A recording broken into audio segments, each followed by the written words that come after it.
예, 안녕하십니까. 저희는 사조 명화론 김현주 김사라입니다. 비행기를 보니까 떠나고 싶으시죠? 아까 이제 기본적인 소개는 다 들으셨으니까 저희는 실제 성지 순례를 갔을 때 어느 장소를 가게 되는지 선행학습 겸 해서 영상을 많이 보여드리도록 하겠습니다. 그래서 가실 수 없는 경우라 하더라도 마치 성지 답사를 갔다 온 것 같은 우리가 기분을 만끽하면서 오늘 발표를 해드리도록 하겠습니다. 저희는 예수님의 탄생부터 피난, 그리고 갔다 돌아오는 그 길에 대한 발표를 할 건데요. 제가 마리아의 수태부터 예수님의 탄생까지, 그리고 애굽으로 가는 피난은 김현주 전도사님, 나사렛으로부터의 귀향은 명월호 전도사님께서 발표를 해주시겠습니다. 예, 예수님의 탄생 이전을 살펴보겠습니다. 우선 마리아가 수태의 고지를 받았던 그 자리에 세워진 교회, 그 다음에 아버지 요셉이 살았던 집 위에 세워진 요셉교회, 그리고 마리아가 엘리사벳을 방문했다고 하는 마리아 방문 기념교회를 말씀을 드리겠습니다. 기본적으로 저희도 복음서, 특히 누가복음을 기초로 해서 이 발표를 준비했는데요. 마리아 수태고지는 천사 가브리엘이 마리아를 방문해서 이제 앞으로 잉태하게 될 것을 알려주었던 그 말씀. 그리고 요셉은 나사렛 동네에서 태어나서 거기서 살았던 생활을 했던 그 요셉에 관한 말씀을 근거로 해서 준비를 했습니다. 우선 마리아 수태고지 교회는요. 수태고지를 받았던 마리아가 살던 집터 위에 세워졌다고 합니다. 그 지하에는 마리아가 수태고지를 받았던 동굴이 보존되어 있고, 그런데 이 동굴 위에 비잔틴 시대, 십자군 시대, 18세기에도 계속 교회가 세워졌는데 지금 세워져 있는 교회는 5번째 건물이라고 합니다. 교회 정문은 예수님이 팔을 벌려서 환영하고 있는 모습으로 되어 있고요. 교회 지붕은 백합 모양으로 되어 있는데 마리아의 상징이 백합이었다고 합니다. 그 정면 부분에 마리아와 가브리엘 천사의 모습, 중간에는 사복음서의 상징들, 예수 그리스도의 일생이 부조로 표현되어 있고요. 그 2층에는 여러 나라에서 보내온 성화가 전시되어 있다고 합니다. 이제 나중에 영상으로 확인을 해보시면 훨씬 더 이해하기 좋으실 것 같습니다. 다음으로 요셉교회는 나사렛에 있는데요. 마리아의 남편 요셉이 목수일을 하고 있었다고 추정되는 장소에 세워진 교회로 수태고지 교회에서 50m밖에 떨어져 있지 않은 굉장히 가까운 곳에 있는 교회입니다. 예수께서 유년기와 청년기를 보내신 요셉의 동굴집으로 여겨지고요. 지금은 프란체스코 수도의 소유로 이 지하에는 복도와 세례터, 물 저장소, 출입구 등이 있다고 합니다. 그 다음에 마리아 방문 기념교회입니다. 마리아가 엘리사벳의 잉태 소식을 듣고 방문했다는 성경의 기록에 의해 지어진 기념교회로서 아인케렘에 위치하고 있는데요. 이곳은 히브리어로 포도원의 샘을 의미하는 곳이고 세례 요한이 태어났다고 하는 사가랴와 엘리사벳의 집터로 추정되는 곳에 있습니다. 교회에 들어서면 누가복음 1장 46에서 55절에 나오는 마리아 찬송이 각 세계의 45개 이상의 언어로 쓰여져 있는 것을 좀 이따가 또 확인하실 수 있습니다. 자, 이제는 예수님의 탄생지로 가겠는데요. 예수님 탄생 기념교회가 있습니다. 누가복음 2장 5절에서 7절에 보면 마리아가 요셉과 함께 가서 예수님이 태어나는 그 장면이 나와 있고요. 목자 들판 교회는 예수님이 탄생하셨을 적에 천사들이 가르쳐 준 대로 목자들이 찾아서 경배하는 그 누가복음의 말씀을 기초로 하고 있습니다. 그래서 예수 탄생 기념교회는 순교자 저스틴과 오리겐에 따르면 예수님은 베들레헴의 동굴에서 태어나셨다고 하는데 원래는 그 동굴에 로마의 하드리아누스 황제가 기독교 말살을 위해서 아도니스 신전을 세웠었습니다. 후에 콘스탄틴 대제 어머니 헬레나가 교회를 건축을 했었는데 사마리아 반란으로 전소되었다가 565년에 재건이 되었다고 합니다. 지금은 로마 카톨릭 그리스 정교회 아르메니아 사도교회에서 세 교파에서 공동으로 관리를 하고 있는데 이곳은 건물 구조가 하나가 아니라 두 채의 건물이 붙어 있는 형태로 되어 있다고 합니다. 그리고 약탈자들의 침입을 막기 위해서 높이를 낮춘 겸손의 문과 안으로 들어가서 은색 별장식이 되어 있는 예수 탄생 기념 제대가 있습니다. 14각으로 되어 있는 그 별을 확인하실 수 있는데요. 십자가의 길 14처와 아브라함부터 다윗까지, 다윗부터 바벨론 포로기, 그 예수까지의 족보상 14대를 상징한다고 합니다. 그다음 목자 들판교회가 있는데요. 예수 탄생 소식을 들은 목자들이 천사들을 만난 곳에 지어진 기념교회로 베사우루 근처에 위치한다고 합니다. 유목민의 천막을 연상시키는 모양의 교회로 교회 뒤쪽에는 목자들이 추위를 피해 쉬던 곳으로 추정되는 동굴이 있습니다. 내부에는 들판을 내다볼 수 있도록 유리 칸막이가 설치되어 있고 작은 예배실이 있다고 하고 이 장소는 루기의 그 배경이 되는 보아스의 밭이 있었던 곳이라고 합니다. 그다음에 이제 나사렛 빌리지를 잠깐 보여드릴 예정인데요. 나사렛 빌리지는 쉽게 말하면 이제 나사렛의 민속촌인데 민속촌처럼 되어 있는 곳에 가서 당시 이제 유대 사회를 경험해 볼 수 있는 다양한 볼거리들이 있다고 합니다. 네, 찌포리를 말씀드리려고 하는데요. 세포리스라고 가운데 그 지도에 보면 나와 있는데 이곳은 나사렛 북쪽 6km쯤에 떨어져 있는 로마 도시입니다. 헤롯 왕이 로마에게 바친 후에 갈릴리 지역의 수도로 크게 번성했는데요. 아마 헤롯 안티파스 때 대대적인 토목 공사가 진행되었을 때 예수님과 요셉을 주던 일터로 추정이 됩니다. 70년 예루살렘 성전이 무너진 후에 많은 유대인들이 시포리에 몰려들었고 그곳이 아마 영적 중심지 역할을 했을 것으로 여겨지고요. 1, 2차 유대 항쟁 이후에도 유대인들의 피난지가 되었고 피난왔던 종교 지도자들이 성경과 율법을 깊이 연구해서 신앙을 바르게 정립하기 위해 많은 노력을 하기도 했던 곳이라고 합니다. 시포리 회당, 모자이크가 유명한데 맨 오른쪽에 있는 사진이 그 모자이크고요. 물을 사용하는 극장이 있고 요새 빌라 나일 집이 있습니다. 찌포리는 영상이 없고 나사렛 빌리지까지만 영상으로 보여드리도록 하겠습니다. 예, 제 발표는 여기까지 하고 이제 김현준 전도사님이 발표해 주시겠습니다. 네, 두 번째 부분 발표 맡은 김현주입니다. 제가 맡은 부분은 예수님의 피난길에서 베들레헴을 떠나서 애굽까지 그리고 애굽 지역 내 부분입니다. 마태복음 2장 13절에서 15장 말씀을 PPT에 실어놨는데요. 그 말씀 내용은 헤롯이 아기 예수를 찾아서 죽이려 하였으므로 요셉이 마리아와 아기 예수를 모시고 애굽 피난길에 오르게 되었다는 것을 그 말씀을 통해서 알 수가 있습니다.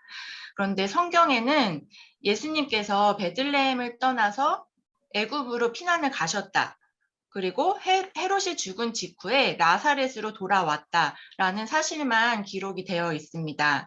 예수님의 피난 경로나 머물렀던 장소, 머물렀던 기간 등은 성서에 기록되어 있지 않습니다. 하지만 이집트의 콥틱 교회와 여러 자료를 통해서 애굽의 피난 노정이 밝혀져 있습니다. 그 신빙성에 대해서는 논란이 있지만 여러 자료들이 일치하고 있는 것을 확인할 수 있습니다. 네, 다음.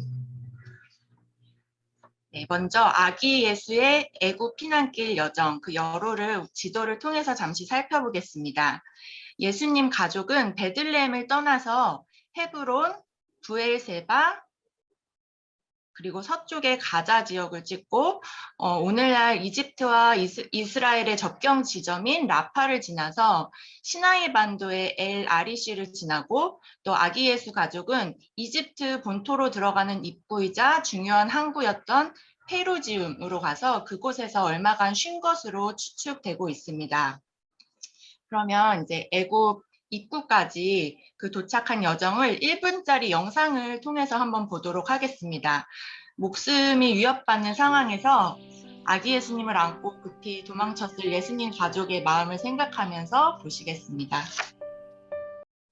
네, 이렇게 나일 계곡의 델타 지역으로 들어온 아기 예수 가족은 이집트 남쪽을 향해서 내려가게 되고 지역 곳곳에 머물면서 쉬고 또 남쪽 지역인 지금 지도상에서 제일 빨간 그 여정을 따라가시다 보면 제일 아래쪽에 있는 엘 무하라크 마을까지 이제 가시게 됩니다. 그리고 이곳에서는 비교적 오랜 시간을 보내게 되는데 약 6개월 정도 지내셨다고 추정하고 있습니다. 그리고 주의 사자가 요셉에게 현몽하여 드디어 헤롯이 죽었음을 알리자 왔던 길을 되짚어서 다시 이스라엘로 돌아가게 됩니다. 베들레헴에서 애굽의 종착 지역인 엘 무아라크까지는 한 약 23개의 지역을 경유했다고 보고 있고 나사렛으로 돌아갈 때 경로는 피난 나온 길을 되돌아갔을 것으로 추정합니다.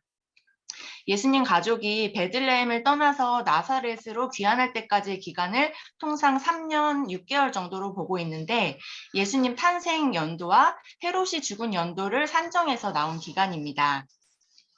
네, 지금까지 예수님의 피난 경로를 지도를 따라서 먼저 살펴봤는데요. 제가 여기서 퀴즈를 한 개 내도록 하겠습니다. 네, 이렇게 먼 지역을 예수님 가족이 여행하면서 여행이라고 하기엔 좀 가슴 졸이는 여정이었겠지만 이 이집트 남쪽까지 내려가면서 생활비도 꽤나 필요했을 것으로 보이는데 그 경비를 어떻게 감당했을까요? 혹시 대답? 황금, 네, 김성무 전도사님. 네. 황금을 생각하지 않으셨을까요? 아, 네, 황금 동방 박사 말씀이신 거죠? 네, 맞습니다. 네. 네, 뭐 사실은 정답이라고 하기보다는 이제 이것도 추측이기 때문에 제가 정답이라고 말씀드릴 수는 없는데, 네, 먼저 답변해 주셔서 감사드리고요. 김정무 전도사님 말씀하신 대로 아마도 동방 박사들이 선물로 가지고 온 황금, 유향, 모략을 팔아서 충당했을 것이라는 그런 많은 사람들의 견해가 있습니다. 또 어떤 사람은 목수였던 요셉이 목수일로 돈을 벌어서 충당하지 않았을까 이런 의견도 또 들어본 적이 있는데요. 네, 이렇게 예수님 가족이 이집트 내에서 지나왔던 길에는 지금 수많은 교회와 수도원들이 건립되었고 기독교인들은 그곳을 순례지로 삼고 있습니다. 그러면 지금부터는 그 주요 장소들을 한번 살펴보도록 하겠습니다. 네, 먼저 첫 번째 장소는 구카이로에 위치한 아기예수 피난교회입니다. 아기예수 피난교회는 올드 카이로 지역에서 가장 유명한 장소입니다. 이곳을 방문하기 위해서 올드 카이로를 찾는다고 해도 과언이 아니라고 합니다. 헤로당의 박해를 피해서 피난 온 아기 예수가 머물던 장소라고 해서 이름을 아기 예수 피난교회라고 부르는데 마리아와 요셉은 어린 예수를 지키기 위해서 석회암으로 이루어진 이곳 지하 동굴에 숨어 지냈습니다. 현지에서는 아부사르가 교회라고 부릅니다. 아부사르가는 성인 아르가의 아랍어입니다. 예수 가족이 1개월 정도 피난 생활을 하던 거처라고 정해진 곳에 교회를 세우고 성인 사르가에게 헌정되었기 때문에 아부사르가 교회라고 이름이 지어졌습니다. 네, 개신교에 속한 교회이지만 교회 내부가 그리스 정교회의 분위기를 물씬 풍기고 있는데요. 교회 내에 12제자를 상징하는 고린도 양식의 12개의 기둥이 있는데 11개는 대리석으로 되어 있고 왼쪽에서 두 번째 기둥은 화강암으로 되어 있는데 그 기둥은 가론 유다를 상징한다고 합니다. 그리고 예배당 아래쪽에 지하실에 예수 가족이 묵었다고 하는 공간인데요. 지금 그곳은 강물이 스며들어 있어서 들어갈 수 없게 철책이 쳐져 있고 사진 촬영도 엄격히 통제하고 있다고 합니다. 네, 그 다음 페이지에서 사진으로 조금 더 살펴보시도록 할게요. 먼저 첫 번째 사진은 교회 입구입니다. 피라미드와 나일강을 배경으로 아기 예수를 안은 채 나귀에 앉아 있는 마리아와 요셉의 모습입니다. 두 번째 사진은 이집트 피난 여정이 표시된 지도이고요. 세 번째, 네 번째 사진은 교회 내부입니다. 그 네 번째 사진에 아까 말씀드린 12개의 기둥이 보입니다. 아래쪽 첫 번째 사진은 그 예배당 아래쪽 예수님이 숨어 지내셨던 지하 동굴의 입구입니다. 그 계단을 따라서 내려가면 그 옆에 있는 사진 피난처 내부가 보입니다. 아래쪽에 가장 오른쪽에 있는 사진은 예수님 가족이 피난 당시 마셨던 우물의 흔적인데 지금 그곳에 가면은 저 우물의 흔적도 볼 수 있습니다. 네, 다음은 예수 가족이 쉬었던 뽕나무입니다. 사실 뽕나무는 잘못된 번역이라고 알고 있는데요. 돌 무화과 나무가 옳은 표현이라고 합니다. 성경에 뽕나무라고 씌어져 있어서 그대로 표현을 했습니다. 이곳은 카이로 근처에 있는 알마타리아라는 지역에 있는 오래된 돌 무화과 나무입니다. 초대교회 전설에 의하면 피난 당시에 이곳은 사막이었고 유일하게 무화과 나무 한 그루가 있었는데 마리아가 이 나무 그늘에 잠시 머물며 쉬면서 아기 예수에게 젖을 물렸다고 그렇게 전해집니다. 지금 나무는 마리아 당시의 나무가 번식한 것이라고 해서 일부 콥틱 신자들은 이 나무를 숭배하고 있다고 합니다. 네, 다음은 엘 무하라크 수도원입니다. 아까 지도상에서 보셨던 이제 남쪽의 제일 끝에 위치한 지역인데요. 예수 가족이 피난길에 고된 여정을 멈추고 마지막 종착지로 머물게 된 엘 무하라크 수도원입니다. 엘 무하라크 수도원은 카이로에서 남쪽으로 335km, 나일강변 국도에서 약 4km 내륙에 위치해 있습니다. 요셉이 그곳에서 종려나무랑 진흙으로 작은 집을 지었다고 합니다. 집 근처에는 우물이 있었는데 아기 예수님께서 그곳에서 질병과 악한 영에 시달리던 근처의 많은 사람들을 낫게 하는 기적을 행했다고 전해집니다. 수도원 안에는 옛 성모 마리아 교회, 새 성모 마리아 교회, 성조지 교회, 수도원 궁전, 수도사 숙소, 귀빈 숙소, 콥틱인 기도실 및 숙소, 도서관, 목축장, 도살장 등등 많은 건물과 시설들이 들어서 있습니다. 모든 콥틱 교회에서 추천을 받아서 오면 누구나 수도원에 들어와서 기도하고 침식을 제공받을 수 있다고 합니다. 네. 이 외에도 이집트 내에 방문할 장소가 많이 있는데 저희 조는 아기 예수 피난 여정을 따르다 보니까 좀 제한이 있었습니다. 그래서 아기 예수님의 피난 여정에 포함되지는 않지만 꼭 방문해 보고 싶은 곳 두 곳을 추려서 추가적으로 소개를 해드리고자 합니다. 콥트 박물관과 모카탐 동굴교회입니다. 이 두 곳을 소개하기 앞서서 콥트 교회에 대해서 간단히 소개를 해드리면 콥트는 이집트에 사는 고대 이집트인을 말합니다. 콥틱 교회는 451년 칼케돈 회의 이후에 로마 카톨릭에서 분리되어 나갔는데 예수님의 신성만 주장했기 때문입니다. 로마 카톨릭의 일대 교황이 베드로인 것처럼 콥틱 교황청의 초대 교황은 성마가, 마가 요한입니다. 이집트는 이슬람 국가임에도 불구하고 콥틱 교인이 전체 인구의 약 12%를 차지하고 있습니다. 콥트에 대해서는 콥트 전문가이신 우리 소 교수님께서 좀 더 필요하면 이따 발표 후에 조금 더 설명을 해주시면 학우들에게 도움이 될 것 같습니다. 네, 그러면 저는 콥트에 대해서는 이 정도만 설명을 드리겠고 콥트 박물관을 소개해 드리도록 하겠습니다. 네, 예술품, 자기, 모직, 공예품, 프레스코, 벽화 등이 전시된 콥트 박물관은 공인되기 전 기독교의 순환사를 그대로 보여주고 있는 곳입니다. 콥트교가 마가 요한에 의해서 이집트에 전파된 이집트식 이름으로 동방정교회에 속한다고 알려져 있는데요. 콥트 카이로 지역에 자리 잡고 있습니다. 그 사진 제일 오른쪽에 있는 부분이 이제 콥트 박물관 입구인데 일부가 부서진 채로 남아있는 바벨론 요새가 눈길을 끕니다. 1947년에 완공됐고 몇 차례 보수 작업을 거쳐서 지금에 이르렀다고 합니다. 전시실은 29개로 나뉘어져 있고 시대별로 콥트 예술품들을 한눈에 볼 수 있습니다. 특히 제9전시실에 있는 아담과 이브의 프레스코화는 콥트 박물관의 하이라이트로 꼽힙니다. 아담과 이브가 금지된 과일을 먹고 지상으로 쫓겨 내려오는 모습이 그려져 있는데 그 외에도 콥트어 외에 각국 언어로 쓰여있는 성경들도 전시되어 있습니다. 네, 이제 마지막 모카탐 동굴교회입니다. 모카탐 동굴교회는 콥트 교도들이 이슬람의 핍박을 피해서 동굴에 숨어서 성경을 읽던 1970년대에 시작한 교회입니다. 콥트 교도들은 어려운 살림에 십시일반 성금을 모아서 중동 최대 규모의 예배당을 건축했습니다.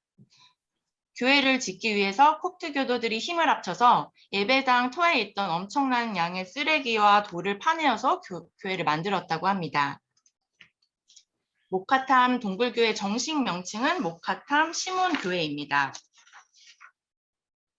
정부 정책에 따라서 모카탐으로 이주하게 된 카이로 곳곳의 쓰레기 마을 사람들이 자신들의 신앙을 위한 공동체를 이 동굴 깊은 곳에 세우게 되었다고 알려져 있습니다. 15,000명을 수용할 수 있는 사이즈의 교회로 어려운 상황에서도 자신들의 신앙을 지키기 위해서 믿음을 보여줬던 콥틱 교인들의 모습을 볼 수 있는 곳이라고 할 수 있습니다. 네, 제가 준비한 것은 여기까지고 그 다음은 명아롱 전도사님께서 발표해 주시겠습니다.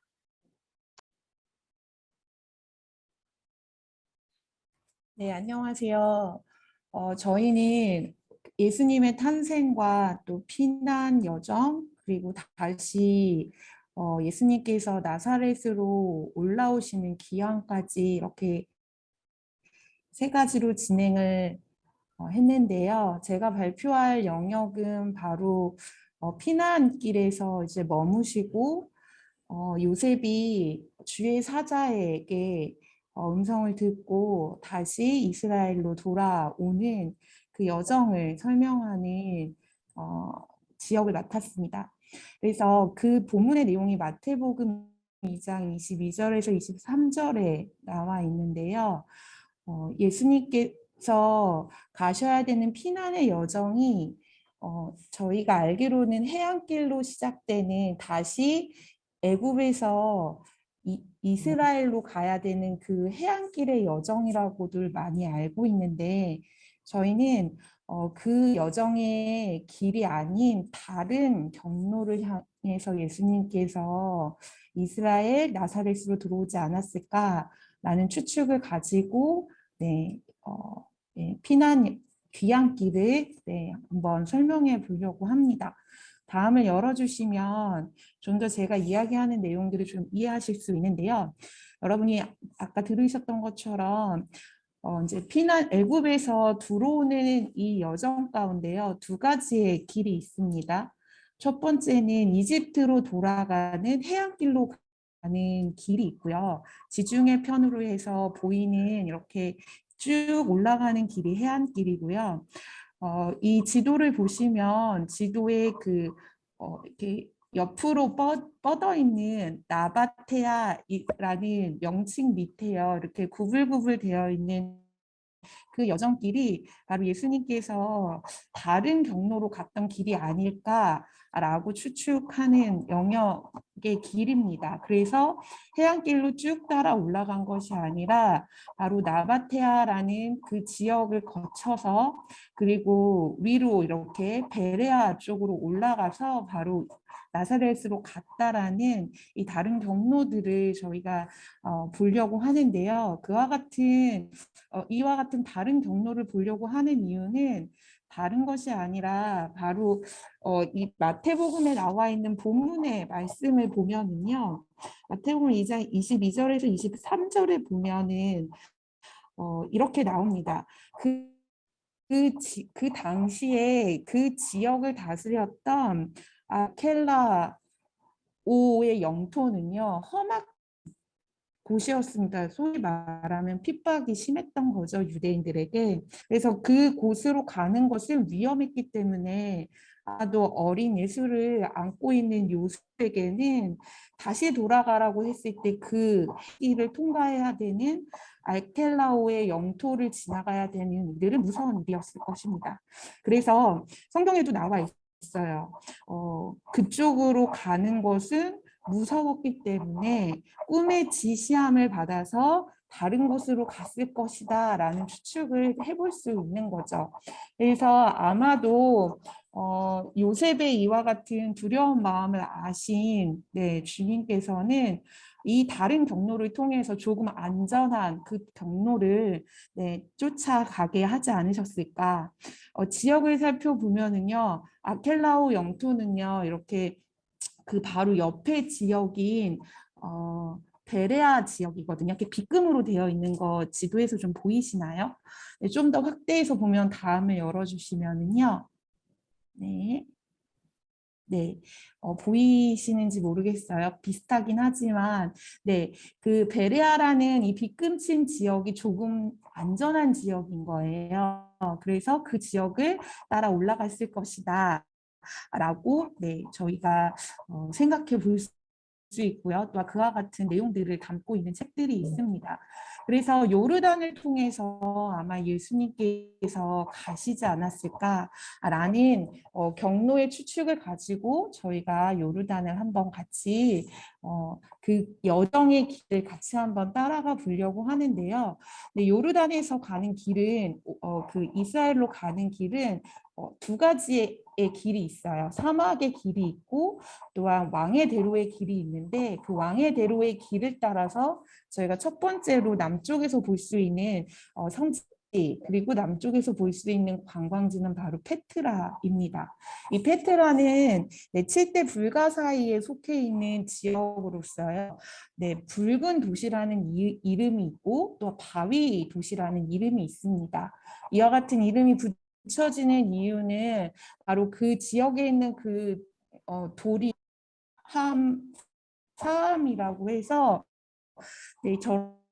저렇게 멋있는 이렇게 문형을 만들어낼 수 있고 건축이 가능한 곳이기 때문에요. 저 붉은 사암을 통해서 아름다운 경관들을 저희가 만날 수 있게 됩니다. 사실 또 이 지역은 고대 성서 지역 안에 나바티아 왕국이라는 그 지역으로도 저희가 알려져 있고요. 성경 안에서는 바로 에돔 지역이며 세일산이라는 곳이 바로 이곳이다라고 이야기합니다.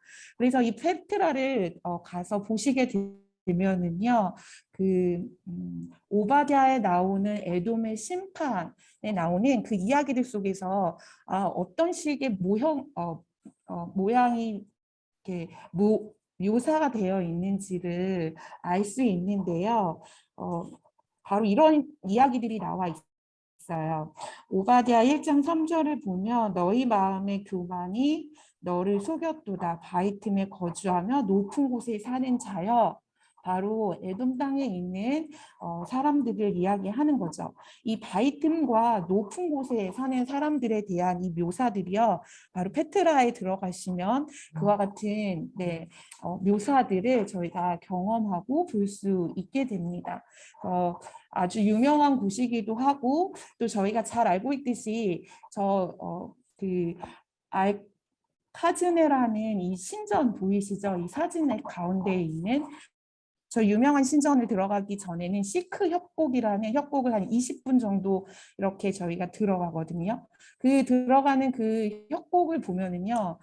아름다움도 있지만 하나님이 주신 자연의 신비도 함께 경험할 수 있습니다. 이렇게 페트라를 지나서 저희가 그 다음에 함께 볼 수 있는 지역들은요, 바로 사막입니다. 이 사막이 있고 요르단에도 사막이 있지만 요르단의 사막은 붉은 사막이라고 느낄 수 있을 것 같아요. 그리고 이곳을 아랍어로는 와디럼이라고 이야기하는데요. 와디럼은 달의 계곡이라는 뜻입니다. 그래서 여러분들 그 영화 가운데 마션 아시나요? 마션이라는 그 달의 이 영화 가운데 그 달의 장면을요, 바로 이 요르단의 이 와디럼이라는 곳에서 찍었다고 해요. 지금 그 화성 모양으로 되어 있는 그와 같은 관광지들도 만들어 놓았고요. 저렇게 베두인 네, 마션이요. 감사합니다. 네, 그 베두인 텐트 같은 곳도 만들어 놓아서 그 나라의 문화나 또한 그 나라의 요르단의 그들의 전통 문화나 모습들을 경험할 수 있는 곳이 바로 마련되어 있습니다. 그래서 이거를 캠프라고 하는데요. 요르단에 가시면 저희가 해볼 수 있는 캠프가 있다면 사막 캠프 바로 이곳이에요. 그래서 여러분들이 이곳에 한번 가보셔서 한번 주무시면 아마 이때의 그 성지 안에서 이스라엘 백성들이 광야에서 어떻게 생활했을지 하나님을 어떻게 만나고 그 뜻을 행했는지 함께 생각해 볼 수 있는 지역이 됩니다. 다음을 넘겨주시면요. 네. 다음을 넘겨주세요. 네, 지금 이 지역은요, 저희가 지금 남쪽을 보았거든요. 남쪽에서 올라오면 중부 쪽에 있는 지역인데요. 요르단을 나눌 수 있는 세 개의 강이 있어요. 첫 번째는 북쪽에 있는 야복강이고요. 가운데 있는 지금 저희가 보고 있는 아르논강이고 밑에 있는 색강이라는 이 강입니다. 이 세 가지 강을 경계로 북부, 중부, 남부가 나눠져 있는데요. 아마도 예수님께서 이 길을 올라오실 때요. 남부를 통해서 중부로 올라오실 때 아르논강을 아마 만나지 않았을까라는 생각을 하게 됩니다. 그래서 이 중부에 가장 위치하고 저희가 볼 수 있는 지역은 바로 요르단의 그랜드 캐냐라고 하는 아르논 골짜기라는 곳인데요. 이 골짜기가 상황에 따라 계절에 따라 계곡이 될 때도 있고 그리고 강이 될 때도 있다고 해요. 협곡이어서 건기 때에는 물이 말라서 계곡이 되고 무기 때에는 물이 흘러서 강이 된다라고 합니다. 그래서 이곳에 가시면 엄청난 협곡을 볼 수 있고 웅장한 모습들을 만날 수 있습니다. 성경에서 이 지역은 이스라엘 백성들이 특급 여정 가운데 요르단의 동부, 소위 말해서 아랍 왕과 또한 아모리 왕 시혼 왕과의 그 전쟁 가운데서 승리하는 장면들, 이러한 장면들이 엿볼 수 있는 바로 그 지역이기도 하고요. 이 지역을 보게 되면은 자연스럽게 천연적인 경계선을 가질 수 있는 지역이라고도 해요. 사진 가운데에서 나오지는 않았지만 굴곡이 심한 골짜기를 가는 S자 골짜기도 되게 많다라고 합니다. 저희가 만약에 이곳을 방문하게 되면 제가 해보고 싶은 것이 있는데요. 다른 게 아니라 트레킹을 해볼 수 있대요. 그래서 협곡과 협곡 사이를 지나서 갈 수 있는 트레킹 코스가 있다라고 하는데 한번 가서 해보고 싶은 생각이 있습니다. 네, 다음을 넘겨주시면 바로 이제 저희가 잘 알고 있는 느보산, 모세의 마지막 여정이 있는 곳인데요. 저는 이곳이 북부라고 알았는데 사실 북부 지역 아니고 중부 윗지역인 것 같아요. 그래서 이 느보산이라는 이 지역은 가시면 모세의 기념교회가 있고 또한 그곳을 잘 설명해 주는 지도 이렇게 방향표들이 있는데요. 여러분이 잘 아시는 그 느보산은 바로 신명기에 나와 있는 내용들을 통해서 우리가 모세의 생애들을 이해해 볼 수 있습니다. 또한 그곳에 가면은요, 민수기 21장에 롯뱀과 예수 그리스도의 십자가를 조각한 조각상도 볼 수 있는데요. 저희가 이곳에 가면 모세의 마지막 생애도 그리고 그 너머에 있는 맞은편에 있는 예루살렘도 볼 수 있지만 예수님께서 이스라엘 백성을 향해서 구원의 손길을 어떻게 펼치고 계셨고 어떻게 마무리하고 계시는지 함께 묵상할 수 있는 그런 좋은 장소가 될 것 같습니다. 네, 다음을 넘겨주시면은요. 왕의 대로를 따라 쭉 오다 보면 만날 수 있는 공간이 바로 헤스본이라는 곳입니다. 많이들 찾아가지 않는 지역이라는 이야기도 한 10분만. 죄송합니다. 네, 있어서요. 그 공간에 그 헤브론이라는 지역은 다른 지역보다 다르게 유적의 층들이 많이 있어요. 그래서 이곳에 가시면 고대의 이스라엘 백성들이 성지 안에서 지냈던 지역부터 시작해서 비잔틴 시대 그리고 이슬람의 유적까지 그 층층이 유적의 층들을 볼 수 있는 그런 요새와도 같은 곳입니다. 이곳 근방에 있는 마지막으로 소개하는 다음 지역은요, 바로 마다바라는 곳인데요. 마다바라는 지역은 모자이크 도시라고 합니다.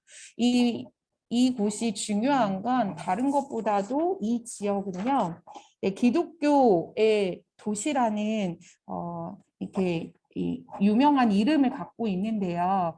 지금은 사실 이슬람 사람들이 많이 살고 있기도 하다고 해요. 그러나 이 지역의 3분의 1은 기독교 신자라고 합니다.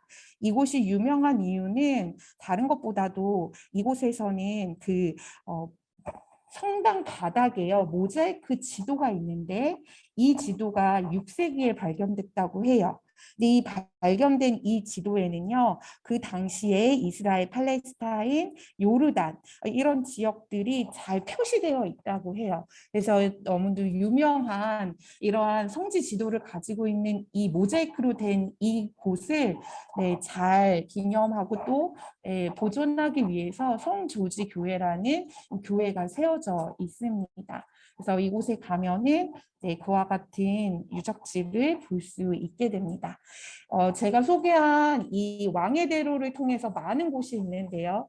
페트라로부터 시작해서 마다바까지 저희가 영상을 통해서 한번 감상해 보도록 하겠습니다. 역사와 자연이 숨쉬고 있는 요르단을 방문해 주시기를 바랍니다. 저희가 이 여정 가운데 함께 공부하고 저희끼리 나누면서요. 진짜 1월 달에는 성지를 갈 수 있는 기대가 생겼습니다. 여러분 모두 내년 1월에 진짜 성지에서 만나는 귀한 나눔이 있기를 소망합니다.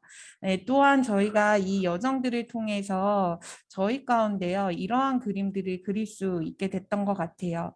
하나님께서 이스라엘 백성을 통해서 이스라엘 백성을 출애굽시키고 또한 하나님께서 예수님을 이 땅에 내어 놓으실 때까지 예수님께서 그 구원 사역의 여정들을 단지 포기하지 않으시고 예수님을 통해서 또한 예수님의 전생애 뿐만이 아니라 예수님의 탄생과 또한 이 피난 여정 가운데에서 이미 구원의 여정을 마련해 놓으셨다라는 생각을 했습니다.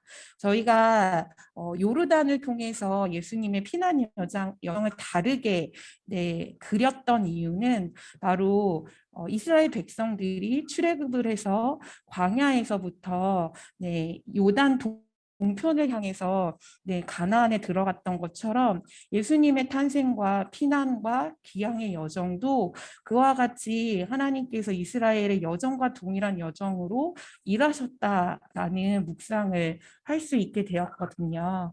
그래서 저희가 성지에 갔을 때는 이와 같은 묵상들을 좀 더 깊이 할 수 있을 것 같습니다. 그래서 저희는 2조가 운영하고 있는 기천 여행사를 기억하고 또 거기에 문의해서 갈 수 있었으면 좋겠습니다. 저희의 모든 발표를 마치겠습니다. 감사합니다. 예수님의 탄생과 그 다음에 헤롯의 박해를 피해서 애굽에 내려가셨다가 다시 이스라엘로 다시 이제 귀향하시는 그런 내용과 더불어서 그 지역 중간중간 탄생 지역부터 피난 지역 그리고 귀향 지역 인근 여러 성지를 보여줬는데 예수님이 다 가보신 곳이네요. 예수님이 가보셨던 곳인데 우리도 안 갈 수가 없죠. 예수 믿는 사람들이기 때문에 그래서 가슴 설레는 그런 여정을 소개해 주셔서 감사를 드리고 또 이렇게 예수님의 그 탄생 이후에 급하게 피난을 가시고 또 오랫동안 머물다가 다시 귀향하시는 이런 여러 지역을 통해서 성지를 한번 이렇게 펼쳐 볼 수 있다고 하는 그런 내용이 참 새로웠던 것 같아요. 네, 감사드리고 여기 동영상 몇 개를 보여주셨는데 이제 상업적인 게 아니기 때문에 큰 문제는 없을 것 같고요. 혹시 또 페이스북에서 잘 모르는 사람들은 키천 여행사가 있는 걸로 생각하실지 모르지만 이제 없습니다. 학생들이 이제 클래스를 통해서 이제 제 이름을 붙여서 만든 여행사니까 혹시 페이스북에서 시청하고 계신 분들은 오해가 없기를 바랍니다. 아무튼 그 예수님의 애굽 피난 너무나 중요한 내용이고 애굽 피난에서 만나게 되는 교회가 곱트 교회죠. 곱트 교회는 고대 애굽어입니다. 제가 전공한 언어가 곱트 언어죠. 그래서 예수님께서 헬라어로 산상 설교를 말씀하셨고 주옥과 같이 아름다운 비유를 말씀하셨고 3년 동안 행적을 통해서 하나님 나라의 복음을 전파하셨는데 이제 그걸 제일 먼저 번역한 언어가 바로 곱트어예요. 그 이유는 이 곱트 교회가 제일 먼저 예수님을 만났다 하는 자부심이 있는 교회예요. 헤롯의 박해를 피해서 애굽에 피난을 가셨던 아기 예수님을 만난 교회가 곱트 교회이기 때문에 그들이 제일 먼저 신약 성경을 곱트어로 번역해서 읽었어요. 이 곱트어 신약 성경은 나중에 나그 한마디 문서라 그래서 나일강 유역 가운데서 1945년 20세기 고고학의 백미라고 이야기하죠. 한꺼번에 발견된 나그 한마디 문서가 있어요. 지난 4월에 이 문서가 발견이 됐는데 저보고 서평을 쓰라고 기독교 사상에서 책을 보내줬는데 보니까 이미 돌아가신 분이 번역을 했는데 그 번역은 오래전에 이제 인터넷에 떠돌고 있었어요. 근데 그 번역을 이번에 그 동연이라고 하는 곳에서 책을 냈는데 그때 그 나가하마디 문서의 우리말 번역 대본이 제 주임 교수이신 제임스 M. 라빈슨 교수님이 곱트어에서 영어로 번역한 영어 대본을 가지고 우리말로 번역을 한 거예요. 그래서 이거 참 서평을 어떻게 써야 되나 굉장히 고민이 되고 그다음에 그럴 경우에는 또 로얄티를 지불해야 되는데 동연에서 로얄티는 어떻게 지불했나 하는 궁금한 생각이 들어서 지금 저 책을 받아놓고 고민하고 있는 이제 그런 상황에 오늘 이집트 성지에 대한 이야기가 올라왔습니다. 그래서 나가마디 문서가 곱트어로 기록되어 있는 아주 중요한 문서가 있다는 걸 생각하시고 그 다음에 또 발표한 내용 가운데 바벨론 성체에 대해서 이야기했어요. 포트리스, 바빌론이라고 하는 성체에 대해서 이야기했는데 이건 고고학적으로 굉장히 중요한 얘기고 베드로전서 5장에 나오는 바벨론문은 요한계시록에 나오는 바벨론과 다른 곳이에요. 요한계시록의 바벨론은 큰 음녀 로마를 가리키지만은요. 베드로전서 5장에 나오는 바벨론문은 곱트 교회를 창립한 마가 요한의 초청을 받아서 바벨론 요새를 방문했던 베드로가 베드로 전서를 기록했잖아요. 그리고 그 서신을 기록한 장소가 바벨론문이에요. 그리고 거기서 마가 요한의 도움을 받고 또 바울과 한때 같이 선교를 했던 실루아노, 신라의 도움을 받아서 바울의 선교지에 대해서 다 알고 있기 때문에 베드로 전서와 후서는요. 바벨론 요새에서 기록됐는데 바로 그 바벨론 요새는 지금의 올드 카이로 예수님께서 피난을 가신 피난 기념 교회가 있는 바로 유대인의 회당 인근에 있는 교회예요. 그렇기 때문에 거기서 곱트 종파가 시작이 됐죠. 굉장히 중요한 그런 유적지이기 때문에 우리가 이집트를 가게 되면 꼭 방문하게 되는 그런 장소 가운데 하나입니다.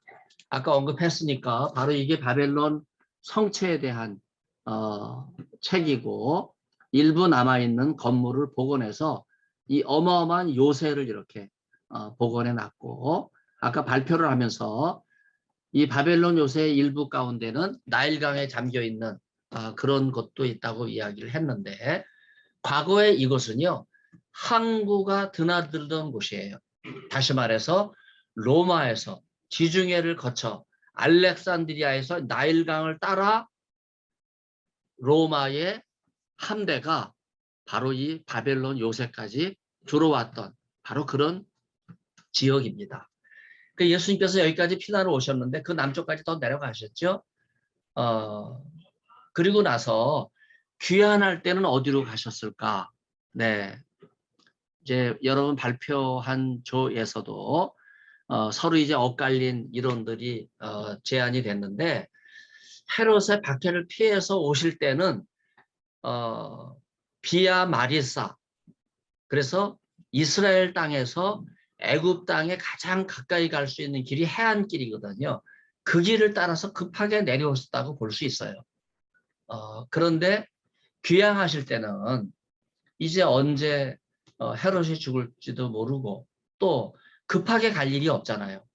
그렇기 때문에 이제 해안길이 아니라 이제는 내륙의 길을 따라 내륙의 길에 왕의 대로를 말씀하셨고 왕의 대로 가운데 중요한 유적지를 짚어주셨는데 그 지역을 따라서 예수님께서 요르단을 거쳐서 이스라엘 땅으로 마치 과거 이스라엘 백성들이 출애굽할 때 왕의 대로를 따라 올라가다가 막히니까 그 지역 인근을 따라서 가나안 땅에 들어갈 때 한동안 요르단에 머물고 느보산에서 모세가 마지막 이제 수명을 다한 이제 그런 장면도 우리가 볼 수 있는 것처럼 그 모든 유적지를 아기 예수님께서 귀향하실 때 거쳐간 것으로 그렇게 또 이야기하는 학자들이 있어요. 그렇기 때문에 여러 가지 이론이 있고 아까 이제 여러 교회도 짚어주셨는데 그 중에 요르단에 있는 교회도 짚어주셨잖아요. 바로 그런 곳에 중요한 유적지가 있기 때문에 우리가 이제 성지를 가게 되면 설레는 마음으로 가게 됩니다. 먼저 저도 그렇고 이번 주도 그렇고 말씀하셨는데 다음 우리가 성지 답사 계획은 1월과 2월 사이에 구정이 있거든요. 그 구정을 포함해서 가는 여정이 우리가 아마 생각하게 될 그런 여정이라고 볼 수 있을 것 같아요. 그래서 여러분들이 지금은 직항이 풀리질 않아 가지고 어려움이 많이 있는데 이제 직항이 풀리게 되고 유류 활증료가 좀 떨어지고 그렇게 되면 또 이스라엘에서 요르단이나 이집트를 갔다가 다시 들어가는 게 굉장히 어려워요. 지금 방역 문제로 인해서. 그래서 이런 문제가 좀 완화되고 하면 이스라엘만 가면 비용이 너무 비싸고 요르단과 이집트를 겸해서 가면 비용이 상당 부분 절감이 되면서 여행 가성비가 높아지기 때문에 아무도 우리가 좋은 여정을 만들 수 있을 것 같아요.